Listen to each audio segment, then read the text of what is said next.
So, today's video, I'm going to be showing you how I upgraded the steering gear on my Craftsman GT6000 here. So it's able to handle pulling a plow, snow plowing, and these 30-pound wheel weights on each side of the front wheels there. Because the stock system, at least the generation of steering I have, isn't too strong once you put a load on it, since it's just plastic bushings from the factory, which is fairly inadequate for what it has to do if you're actually doing work with it. So I'll show you how I used these flanged carrier bearings to upgrade the steering gear. And I've got about 100 hours on this steering now. Been pulling my single bottom plow, steering these big weights around. Got the plow loaded up with extra weight as well. And when it was pulling that single bottom plow, these were, I had to keep steering through the ruts and everything, and my wheel was getting jerked around. If I didn't have these carrier bearings on my steering gear and shaft, I don't think it would have lasted too long. So there's a copper bushing upgrade you can do, but you know, I've heard that they don't last too long once you, if you're pulling a single bottom plow and doing a lot of work with it.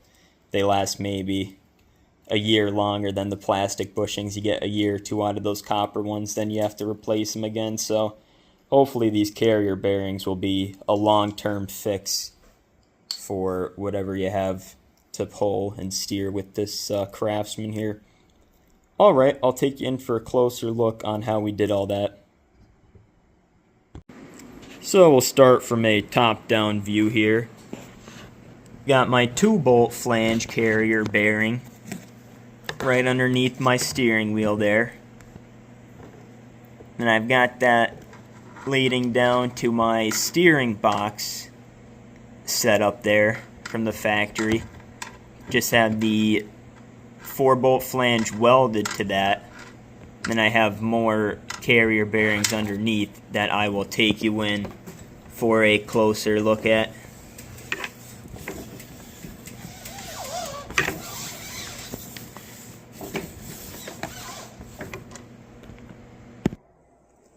Alright, that should be a good view for you guys.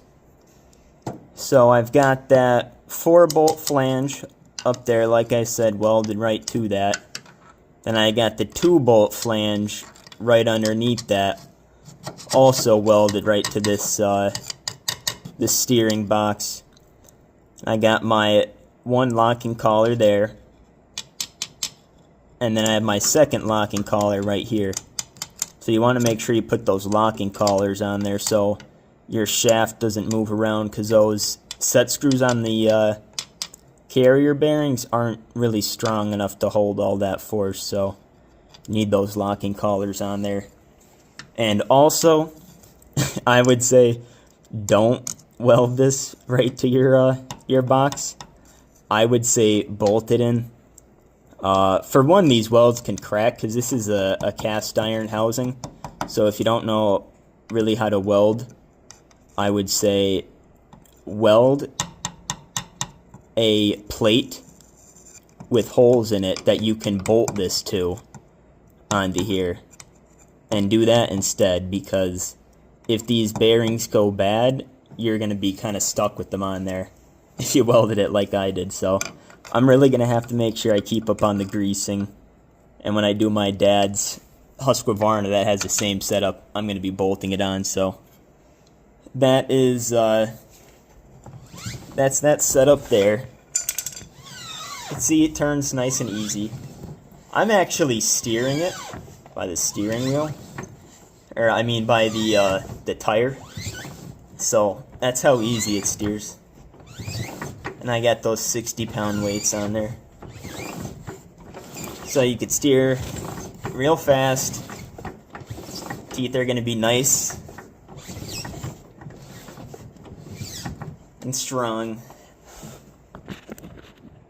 Taking on the side view here. So this is the back area, got a flange bearing right here. Then I have another flange bearing facing it right there. I had to grind down the faces of these two flange bearings so you could actually get them in.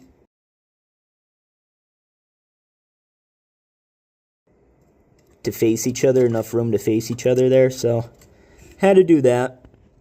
And I welded these right to the thing too. I was just doing it quick. I had to plow my plot in the back. And I'll show you underneath now. Did some cool modifications there. Alright, now you got a good view of the steering gear and its teeth there.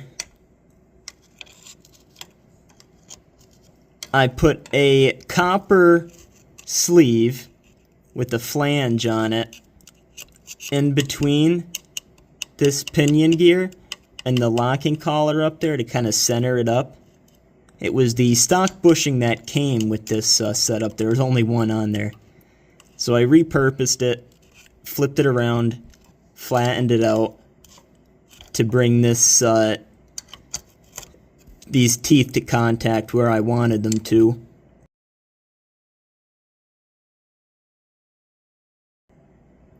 So you get good, gear tooth depth. You don't want it too deep in there where it's binding up, but you don't want it too loose where you have a ton of backlash and play on it. So you want it tight because it will loosen up a little on you, but not too tight where those teeth are really grinding. Then you'll get premature wear, you'll break teeth off, so you have to be careful when you're doing this. And make sure you grease this as well, just because it's a lubrication point. Even the factory manual says to put grease on these teeth, so I would do that just to get the most life out of your equipment and all that. And I'll try and show you right now how it steers. If I could get this to move. There we go. So you could see that's how it's on there. So from the stock applications, sometimes those teeth will shear off if there's too much play in there, so you want to get to it and repair it before that happens.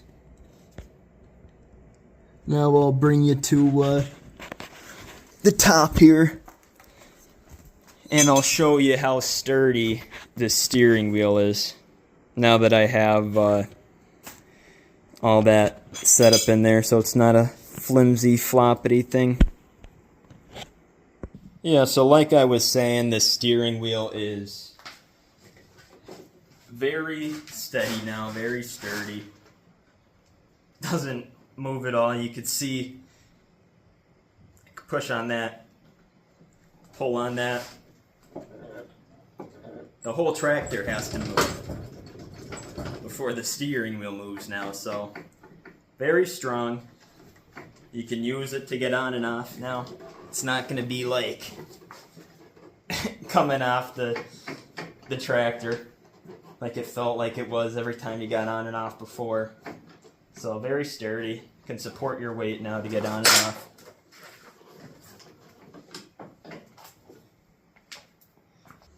One other thing I wanted to show you was how tight the steering is now.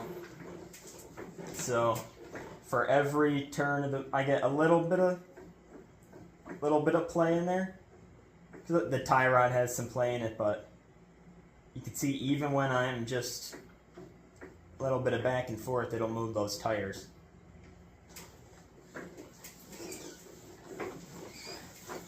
You can see how easy it turns.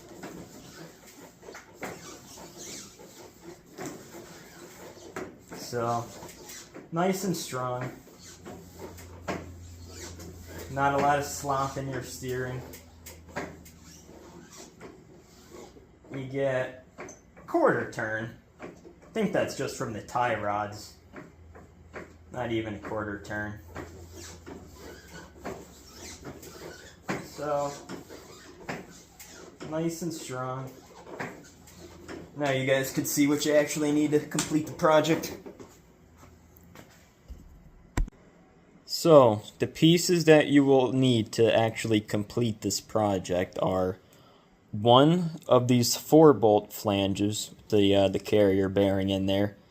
Then you're going to need 4 of the 2-bolt flanges that I showed you earlier in the steering system. These are 3/4 inch bore, 3/4 inch inside diameter there. And so is your steering shaft and your steering gear shaft. The pinion and the gear that rides on it. They're both 3/4 inch diameter shafts. It's an interference fit in there. It's not really going to go on to the painted shaft, your painted steering shaft, so you either have to take the paint off your shaft or get one of these sanding rolls or one of those roll-lock discs in a 3/4 inch diameter or smaller, and you're going to need to sand out the inside of these carrier bearings until it fits around your shaft. Now, these have the knurled set screws in them already, so you use these to bite down on it. And then I also use these locking collars to help lock the steering shaft in place against these carrier bearings there to make sure it was nice and solid. So I think I used 3. I used 3 of these locking collars, 3/4 inch diameter, and I used the socket head style so you could get in there easily. Alright, I think that is about all you will need. You'll also need a welder if you want to do this probably. I would recommend just making the bolt-on pieces and welding them to your existing bracket so you can just bolt these down to it instead of actually welding this to your bracketry, because like I said, if you're not a good TIG welder, you're probably going to have that crack. Even if you MIG weld it, there's a chance. So I would say just bolt it down instead of welding it. And that should be all you need. So that's the main hardware. Alright, that'll be the end cap for this video. So if you guys have any questions or comments, if you need help with building it, let me know. I'll try and respond, give you whatever help I can. And I'm going to be doing another one of these projects where I'll show you step by step how to do it on my dad's Husqvarna, because it has the same steering setup as this. His 2005 GT2548 Husqvarna. It's got the hydrostatic in it. So that'll be another project coming up. We gotta do the revamp on it. Picked it up for $300. Facebook Marketplace runs good, so we'll have that up soon. Alright, let me know if you guys have any questions on this stuff. Like and subscribe.